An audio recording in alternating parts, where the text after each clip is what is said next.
찬송하시겠습니다. 찬송가 453장입니다. 찬송가 453장. 예수도 알기 원하네. 크고도 넓은 은혜와 대속해 주신 사랑을 간절히 알기 원하네. 내 평생의 소원, 내 평생의 소원, 대속해 주신 사랑을 간절히 알기 원하네. 성령이 스승되셔서 진리를 가르치시고 거룩한 뜻을 깨달아 예수를 알게 하소서. 내 평생의 소원, 내 평생의 소원, 대속해 주신 사랑을 간절히 알기 원하네. 성령의 감화 받아서 하나님 말씀 배우니 거룩한 뜻을 깨달아 내 맘에 교훈되도다.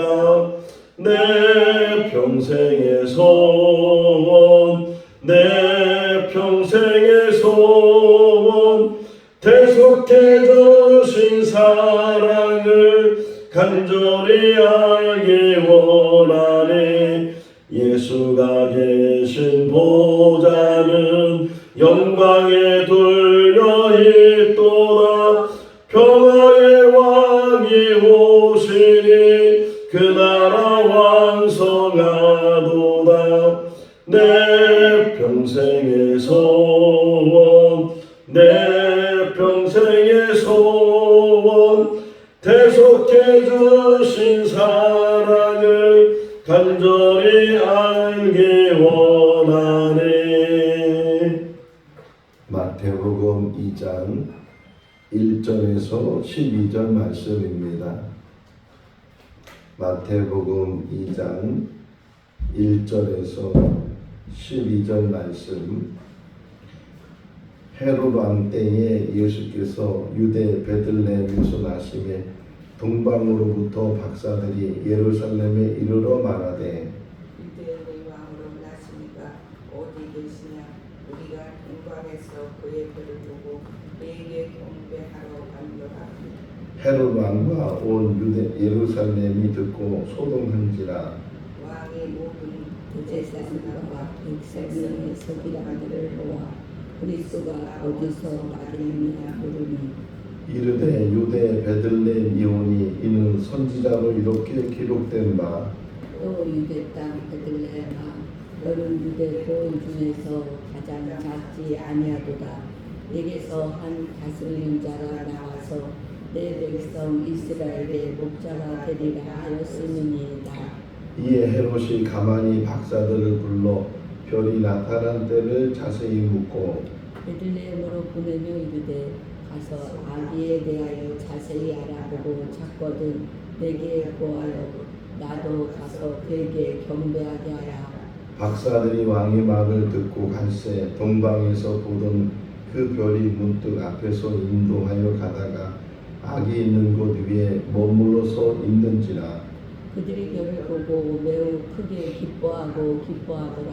집에 들어가 아기와 그의 어머니 마리아가 함께 있는 것을 보고 엎드려 아기께 경배하고 보배함을 열어 황금과 유향과 모략을 예물로 드리니라. 그들은 꿈에 헤롯에게로 돌아가지 말라 지시함을 받아 다른 길로 고국에 돌아가니라. 아멘. 할렐루야. 아멘. 오래전에 들은 이야기 중에 하나인데 어떤 사람이 몸이 많이 아파서 뭐 이런저런 병원에 다녀보고 또 이런저런 약도 먹어보고 그래도 병이 낫질 않아서 그래서 이제 점쟁이를 찾아가서 한번 점을 쳐야 되겠다. 왜 이렇게 병이 있는지 혹이나 구출하라고 하면 구실에도 좀 해야 되겠다 그런 생각을 가지고 무당을 찾아가서 이제 점을 치게 되는데 그 무당이 점을 치면서 하는 얘기가 당신이 병이 낫고 싶으면 교회를 다니라고 무당이 구술하라고 얘기하는 것이 아니고 교회를 다녀야 당신 병이 낫는다고 그런 말을 했다는 거예요. 그래서 그 사람이 참 이상하다. 아니 무당이 어떻게 교회를 다니라고 하는가 그런 의아한 생각을 가지고 그리고 이제 집으로 돌아와서 자꾸만 그 무당이 했던 말이 생각이 나서 그 아픈 몸을 가지고 그냥 숨이 계속 차는 거예요. 한 10m만 가면 20m만 가면 걸을 수 없을 정도로 숨이 계속 찼는데 그래서 그런 몸을 가지고 교회를 이제 갔어요. 누가 전도하는 것도 아니고 무당이 전도를 했죠. 그래서 들어가서 이제 예배를 드리는데 뭐 처음 교회를 가니까 뭐 예배가 뭔지 순서도 잘 모르고 그렇게 해서 시작해서 교회를 이제 다니는데 뭐 교회를 처음 나가서 병이 난 게 아니고 그렇게 다니다 보니까 어느 때 자기도 깜짝 놀란 게 10m 가고 20m 가면 숨이 차가지고서 걷질 못했었는데 그냥 1km를 가도 숨이 안 찬다는 거예요. 자기도 모르는 사이에 그 병이 낫게 되면서 열심히 이제 전도도 하게 됐다 하는 그런 이야기를 들은 적이 있습니다. 지금도 생각하면 참 이상해요. 어떻게 무당이 구술하라고 얘기를 하지 교회를 가라고 얘기를 했을까? 자, 예수님이 이제 이 세상에 오셨어요. 예수님이 이 세상에 오시는 일에 대해서 제일 잘 알고 있는 사람들은 유대인들이죠. 구약에 있는 말씀들을 통해서 메시아가 오실 것이다 하는 그런 예언의 말씀들이 많이 기록이 되어져 있어서 유대인들은 메시아가 오실 거다. 지금도 유대인들은 메시아가 오실 거다. 그렇게 생각하는 사람들도 많이 있는데 2000년 전에 메시아가 오셨어요. 근데 오늘 등장하는 인물들은 그 구약 성경을 잘 알고 있는 또는 하나님을 잘 믿고 있는 사람이 아니라는 거예요. 1절에 보면 동방에서 온 박사들이었다. 그것도 점쟁이죠. 하늘에 있는 별을 보면서 점을 치는 그런 점쟁이들인데 어느 날 이제 하늘의 별을 보니까 정말 처음 봤던 그 별, 저 별은 주인이 있을 것이고 저 별은 왕이 태어나는 별이다. 이런 생각들을 이 세 사람이 갖게 돼서 우리가 죽기 전에 저 별의 주인을 한번 만나자. 이런 생각으로 그들이 그 먼 동방에서부터 별을 따라서 이제 여행을 하기 시작한 거예요. 자, 동방에서부터 예루살렘까지 간다는 것은 사막을 지나고 정말 그 허벌판을 지나게 되는 그런 어려운 여정인데 그럼에도 불구하고 그들은 하나의 일념, 저 별의 주인을 만나야 되겠다. 우리도 여기서 받는 교훈은 우리 생명의 주인이 되시고 우리의 모든 삶의 주인이 되시는 그분을 만나야 되겠다. 그런 열망을 가지고 우리가 살아야 될 줄로 믿습니다. 그 가는 길이 순탄한 길이 아니고 뭐 낮에는 얼마나 태양 때문에 덥겠어요. 또 밤에는 사막의 특징이 낮에는 덥고 또 밤에는 추워요. 그러니까 그 덥고 추운 그런 하루 이틀 가는 거리가 아니고 또 언제 만날지도 모르는 그런 상황 속에서 그들은 포기하지 않고 우리 인생 속에서도 가다 보면 힘든 일들 얼마나 많이 있어요. 장애물도 많이 있고 뜻대로 안 되는 일도 많이 있고 그런 인생의 삶을 살지만 결코 우리는 포기하지 말아야 된다. 끝까지 주님 부르시는 그날까지 포기하지 않고 그 험난한 길이랄지라도 그 인생길을 끝까지 가는 그런 삶을 살아야 될 줄로 믿습니다. 그래서 그들이 이제 별이 인도하는 대로 따라갔어요. 따라갔는데 이 별이라는 게 언제 보여요? 낮에 보여요? 밤에 보여요? 밤에만 보이죠. 낮이 되면 별이 안 보여요. 그러니까 그 별을 이제 보고 가야 되니까 밤에만 가는 게 밤에만. 그 별을 보고 밤에만 따라가고 그러다가 이제 며칠을 몇 달을 가게 됐는데 이제는 가보니까 어디에 가까워졌냐면 이스라엘 나라에 가까워졌어요. 더 가면 지중해 이제 바다가 끝이고 그 이스라엘 나라에 가까워졌으니까 성경에는 안 나오지만 오늘 새벽에 다시 이 말씀을 묵상하면서 생각해 볼 때 자, 한번 지도를 먼저 좀 보시면 동방은 적이라고 생각하고 동방에서부터 이 별의 목적지가 어디냐면 베들레헴이잖아요. 결국 베들레헴으로 인도했는데 근데 이 동방 박사들은 베들레헴으로 가기 전에 예루살렘으로 갔어요.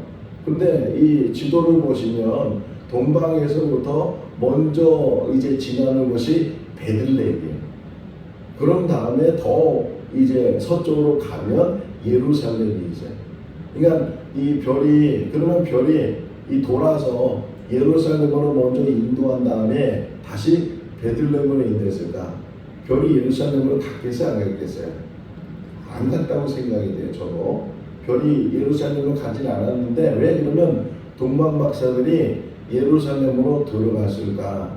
이제 그들이 오만 이스라엘 나라 정도에 도착을 하면서 그들이 생각하고 이 짐작이라는 게 무서워요. 짐작한 거예요. 맨날 밤에 이제 별을 따라 이동하다 보니까 제대로 이제 깜깜하니까 이동하는 것도 불편하고 그러는데 이제 와보니까 한 나라에 우리는 별이 인도했는데 이스라엘로 인도한 거예요. 그러니까 낮에 이 박사들이 생각을 한 거예요. 야, 이 별이 우리를 어디로 인도하냐면 저 이스라엘 수도인 예루살렘으로 인도할 것이다. 이런 생각, 이런 추측. 우리가 끝까지 조심해야 되는 게 인간의 생각, 인간의 판단 때문에 사고가 일어난다는 게. 다윗을 보세요.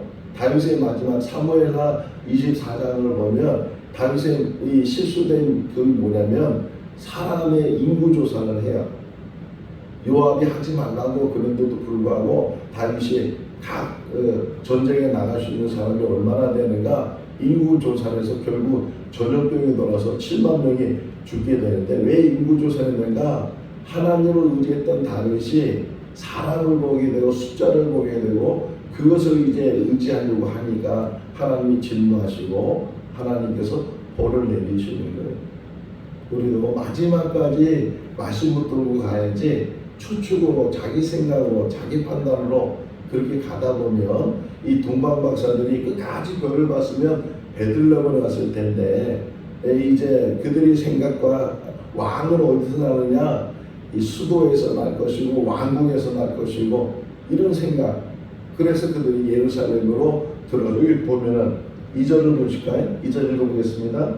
유대인의 왕으로 나신 이가 어디 계시냐 우리가 동방에서 그의 별을 보고 그에게 경배하러 왔노라 그래. 유대인의 왕이 어디 계시냐 어디 가서 예루살렘에 가서 왕궁에 가서 그러니까는 당연히 헤롯이 그 말을 듣게 되잖아요. 아니 헤롯이들 얼마나 이게 황당한 말이에요. 자기가 왕으로 지금 있는데 또 왕이 있다고 말하니까 이게 왕이 두 명이면 안 되잖아요. 한 나라에 왕이 한 명이 됐는데 또 왕이 있다고 하니까 그리고 3절에 큰 소동이 일어났다는 거예요. 큰 소동이 일어나서 그래서 이 헤롯이 사람들을 부르죠. 서기관들을 부르고 학자들을 부르고 그래가지고서 아니 왕이 났다고 하는데 이게 합당한 말이냐 어떻게 된 일이냐 물어보니까 이 구약에 있는 말씀을 잘 알고 있는 이 학자들이 헤롯에게 말하기를 혹이나 그리스도가 난다면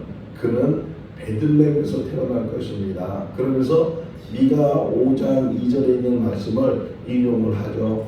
베들레헴은 아주 작은 고을이지만 거기에 한 임금이 나게 되고 한 목자가 나게 될 것이다 하는 그런 말씀을 이제 헤롯에게 이야기를 해줘요. 그러니까 헤롯이 긴가민가 하면서도 혹이나 이게 사실이라면 한 나라의 왕이 두 명이 있을 수 없으니까 자기가 왕이니까 그 왕이 태어났다고 하는 그 아기를 죽여야 되겠다 하는 그런 생각을 갖게 되죠. 그러면서 그가 계획을 세우는 게 이 7절 말씀이에요. 7절 읽어볼까요? 이에 헤롯이 가만히 박사들을 불러 별이 나타난 때를 자세히 묻고, 그리고 8절 베들레헴으로 보내며 이르되 가서 아기에 대하여 자세히 알아보고 찾거든 내게 구하여 나도 가서 그에게 경배하게 하라. 이제 박사들을 불러서 가만히 불렀다 그랬죠. 가만히 불러서 말하기를, 자 너희들이 이제 어떻게 여기까지 왔는지 좀 자세히 얘기해 봐라. 그래서 여차여차해서 막 이야기를 하니까, 아 그러냐, 그러면 우리 여기 있는 학자들이 말하기를 베들레헴이라고 하는데, 그런데 거기 가서 아기를 경배하고 나서 다시 나한테 그 아기가 어디 있는지 알려주면 나도 그 아기한테 가서 경배를 하겠다. 이렇게 헤롯이 이야기를 하니, 사실이에요, 거짓이에요? 거짓이죠. 속이는 거예요. 그 아기가 어디 있는지 알게 되면 당장에 군사들을 보내서 그 아기를 죽이려고 하는 그런 음모를 헤롯이 가지고 있으면서 동방 박사들한테 거짓말을 하는 거예요. 여러분, 우리가 이 땅에 살아가면서 많은 거짓말이 있어요.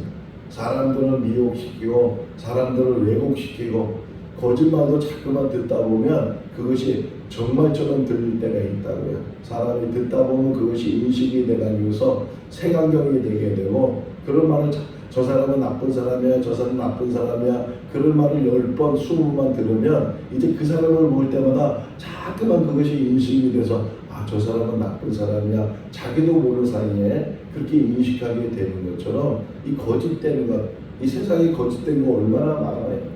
위조 지폐도 얼마나 많아요. 요즘은 칼라 복사기가 있어서 아주 은행원들도 제대로 구별하지 못하는 그런 위조 지폐를 만드는 그런 시대에 살고 있어요.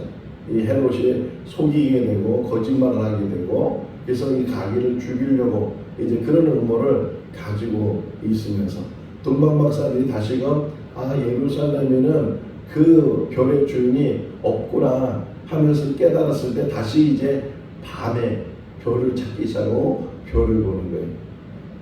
당황했던 그들이, 별을 보지 않았던 그들이 다시금 자기들이 잘못했다는 것을 깨닫게 되고, 아, 우리가 이제까지 별을 보고 왔는데 지금도 우리가 찾아야 될 것은 저 별이고 별의 주인을 찾아야 된다. 그런 생각을 가지고 이제 밤에 별을 보니까 정말 별이 보였어요. 자, 이 표현을 좀 다시 한번 보시면, 별이 보였는데 9절 말씀에 읽어볼까요?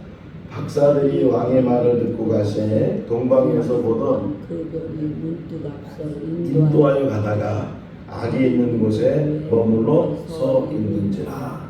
다시금 이제 별에 집중을 하고 별을 보니까 문득 그러잖아요. 문득 별이 보였는데 그 별이 앞서갔다. 할렐루야. 아멘. 우리가 하나님 말씀보다 앞서가지 않도록, 성령보다 앞서가지 않도록, 이스라엘 백성들이 출애굽하면서 그때부터 하나님께서 불기둥 구름기둥을 세워주시고, 그리고 하나님은 항상 그들의 앞서가시는 거예요. 나중에 정탐 사건이 있죠.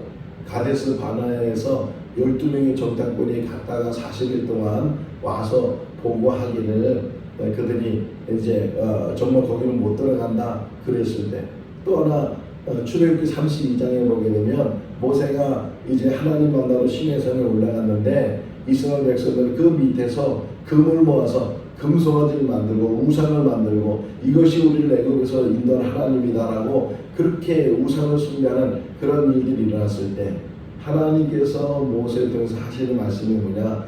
나는 너희와 함께 가지 않겠다. 나는 너희에게 앞서가지 않겠다. 우리 인생 속에서 이제까지 살아온 것은 하나님이 인도하심이에요. 하나님의 보호하심과 하나님의 인도하심이고, 하나님이 앞서가심이에요. 하나님이 우리를 이끌어가십니다. 목자가 양을 이끌어가는 것처럼 우리를 이끌어가시는 분이 하나님이신데, 그걸 바라보지 않고 자기 판단으로, 자기 생각으로, 자기 경험으로, 아, 그 예루살렘에 왕이 났을 거야, 이런 판단 속에 그 동방, 그 때문에 네 새벽에 보는 것처럼 얼마나 많은 아이들이 죽게 돼요. 그 자기들의 그 생각 착오 때문에 다른 어린아이들, 정말 그들이 무슨 죄가 있겠어요. 그런 아이들이 헤롯에 의해서 죽임을 당하게 되는 그런 일들이 일어나게 된다. 혹이나 나의 실수 때문에 내가 피해를 보는 것이 아니고 다른 많은 사람들이 혹이나 그런 피해를 볼 수도 있다 하는 것을 우리가 생각하면서 끝까지 그 박사들이 다시금 별을 쳐다보는 것처럼 끝까지 우리는 주님을 바라보고 말씀을 붙들고 주님 가시는 길을 따라갈 수 있기를 바랍니다. 요한복음 14장 6절 말씀에 보면 예수님께서 말씀하시기를 내가 길요 그러잖아요. 길 되시는 예수 그리스도께서 오늘까지도 또 앞으로도 우리를 인도에 가실 줄로 믿습니다. 자, 그런데 별이 가는데 이제까지 별 떠났고 별이 가는데 별이 만약에 베들레헴을 지나갔다면 그러면 그들도 지나갔을 거예요. 그런데 이 별이 베들레헴에 도착해서 다시 보세요. 베들레헴에 도착했을 때 딱 머물렀다는 거예요. 자, 다시금 이스라엘 백성들 이야기에 애굽에서 나와서 이제 갔을 때 뭘 먼저 세워줬다고요? 이스라엘 백성들에게 구름 기둥과 불 기둥을 세워주셨어요. 낮에는 구름 기둥, 밤에는 불 기둥을 세워주시고, 그런데 놀라운 일은 그 구름 기둥, 불 기둥이 가다가 멈추다가 가다가 멈추다가, 특별히 성막을 만든 다음부터 그 성막 위에 구름 기둥, 불 기둥이 있는데 이것이 가다가 멈추다가 가다가 멈추다가 무슨 훈련이에요? 순종의 훈련이고 가면 따라가는 것이고 그것이 멈추면 그 자리를 멈춰야 돼. 아무리 그것이 불편한 곳이라 할지라도 돌이 많고 비탈지고 그런 환경이라 할지라도 그 구름이 멈추면 자기 삶도 멈춰야 된다는 거예요. 만약 이 베들레헴에 이제 별이 딱 멈췄는데 우리는 가겠다고 지나갔으면 이 아기 예수를 만나지 못했을 텐데 그들이 멈췄어요. 여러분, 자동차가 우리에게 유용하잖아요. 근데 자동차의 가장 중요한 것 중에 하나가 브레이크예요. 아무리 빨리 달려도 멈추지 못하면 사고 나게 되고 무용지물이 돼요. 항상 멈추는 것. 우리 인생 속에서도 아무리 잘 나가도 멈출 수 있어야 돼요. 우리가 생거진정교회에 새로운 건물을 이제 매입을 하고 정말 여기서 마음껏 예배드리고 마음껏 신앙생활 할 수 있는데 이렇게 하다 보면 우리도 모르게 교만해지고 자만해지고 자랑하고 막 그렇게 자랑하다 보면 자기도 모르는 사이에 멈춰야 되는데 멈추지 못하는 거예요. 말을 멈춰야 되고 행동을 멈춰야 되고 오직 하나님 앞에 영광을 돌려야 되는데 우리들이 한 것처럼 누가 한 것처럼 그렇게 자꾸만 자랑하다 보면 온데간데 없어. 하나님이 기적은 온데간데 없고 다 우리가 한 것처럼 신명기에서 그렇게 하나님이 말씀하셔요. 너희가 부하게 되면 그 부한 것이 자기 힘으로 자기 능력으로 그렇게 부해졌다고 혹이나 교만해지기가 두렵다. 하나님 말씀하시는 것처럼 우리가 때로는 멈춰야 돼. 내가 제대로 가고 있는지 그리고 제대로 보고 있는지 내 신앙이 바로 서 있는지 이런 것들을 잘 깨닫고 그래서 바른 길로 가고 올바른 길로 가고 있는지를 확인한 다음에 계속 그 길로 가야 될 줄로 믿습니다. 자, 그들이 이제 그 별을 보고 기뻐하고 또 기뻐해. 심히 기뻐하고 기뻐했어요. 주님 만나는 일은 기쁨이에요. 지난 주일날 우리에게 주신 말씀이 기쁨으로 지경을 넓혀라. 기쁨은 두 가지 종류가 있는데 하나는 환경적인 기쁨, 환경 때문에 기뻐하는 거예요. 이거는 언제든지 사라질 수 있고 언제든지 변질될 수 있는 거예요. 그러나 환경을 벗어나는 주님이 주시는 기쁨, 내가 주는 평안은 세상이 주는 것 같지 않다. 주님이 말씀하신 것처럼 세상이 주는 기쁨이 아닌 주님이 주시는 기쁨은 어떤 환경 속에서도 기뻐하는 거예요. 그래서 항상 기뻐할 수 있는 것처럼 우리가 이 땅에 사는 날 동안 어떤 상황이든지 주님 만나는 그것이 가장 기쁨이고 그 기쁨으로 영원한 기쁨을 이어나갈 수 있는 그런 삶이 되어야 될 줄로 믿습니다. 이제 집에 들어갔어요. 들어가 보니까 아기가 있는데 그 위에 누워있는 아기를 보게 돼요. 그 아기께 경배해요. 물론 이 엄마가 마리아가 아기를 안고 있을 수도 있잖아요. 안고 있을 수 있어요. 그러다 보면 이 경배할 때 분명히 동방박사들은 아기 왕으로 나신 아기께 경배하는데 그 앞에 또 누가 있는 거예요? 마리아가 있으니까 혹이나 마리아에게 경배하는 것처럼 그렇게 착각할 수 있는데 이 동방박사들은 마리아에게 경배하기 온 것이 아니고 아기 예수 왕으로 오신 별의 주인이신 그 아기에게 경배하러 왔다 하는 것을 우리가 그래서 뭐라고 여기 써 있어요? 악이 있게 경배하고 이렇게 표현되어 있잖아요. 악이 있게 경배하고 보배함을 열어서 세 가지 황금과 유향과 모략을 드렸다.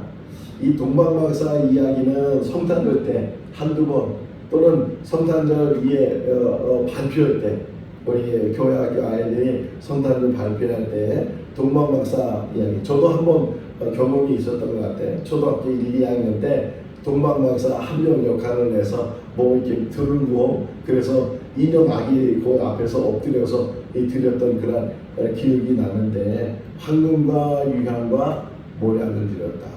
자, 예수님을 누구라고 얘기해요? 예수 그리스도 그러잖아요. 그리스도.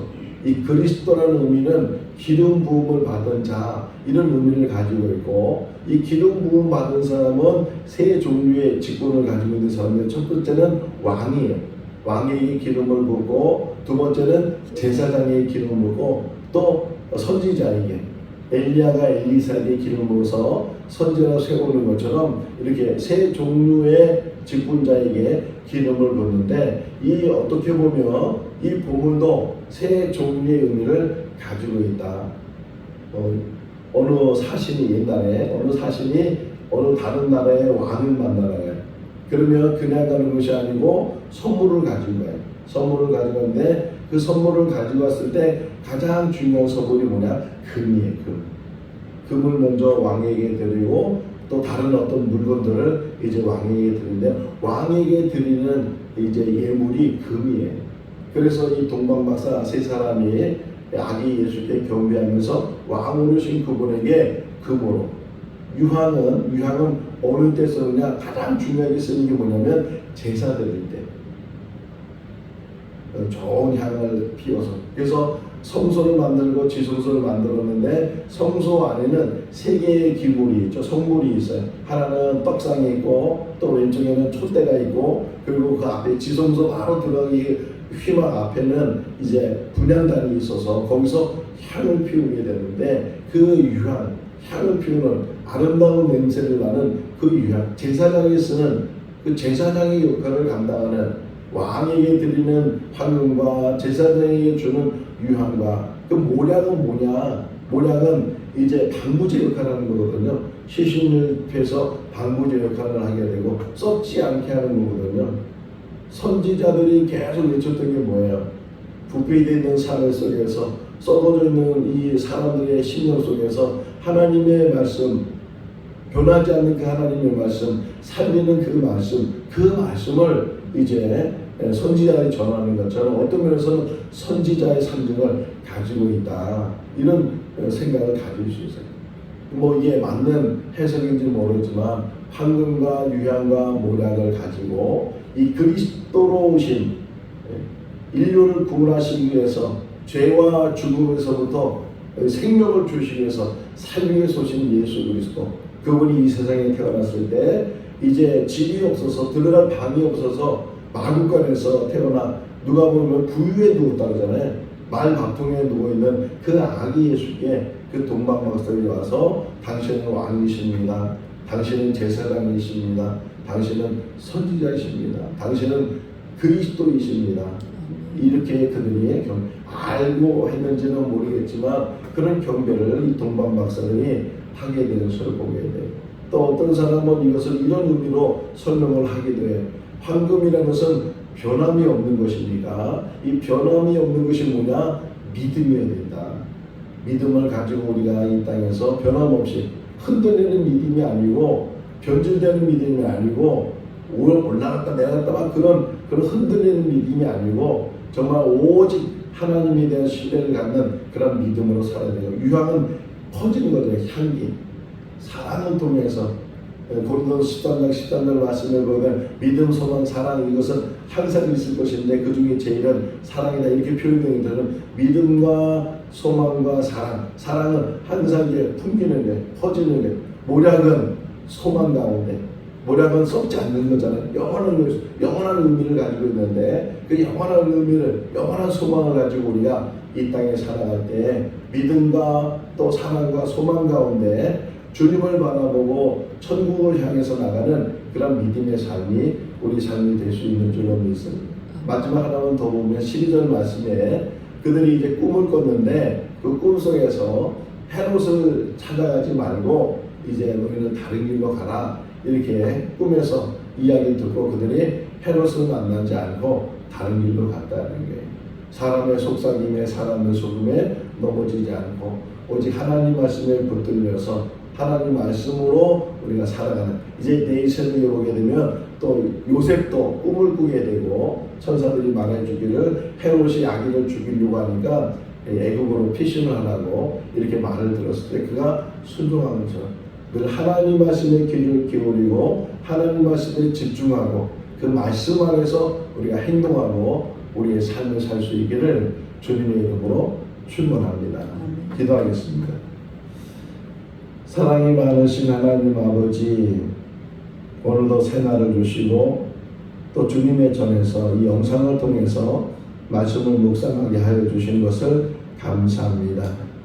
예수 그리스도께서 이 땅에 나실 때 유대인들이 기뻐할 뿐만 아니라 이방인들도 또는 이제 별을 보고 점을 치는 그런 천문학자들도 예수님을 경배하고 또 예수님을 만나는 그런 말씀을 묵상합니다. 예수 그리스도는 만왕의 왕으로 오신 분이십니다. 유대인만 구원하시기 위해서 오신 것이 아니고 유대인이나 또는 이방인이나 그 누구든지 예수 그리스도를 만나 변화시켜 주시고 거듭나게 하시고 하나님 백성이 되게 하신 줄로 믿습니다. 이 동방 박사들이 별을 보고 이제 베들레헴까지 오게 된 것처럼 우리들도 늘 주님을 바라보고 천국에 이르는 축복이 있게 하여 주시옵소서. 오늘 주 안에서 복된 하루의 삶이 되게 하시기를 간절히 바라오고 예수 그리스도 이름으로 기도하옵나이다. 아멘. 마쳤습니다. 자유롭게 기도하시기 바랍니다.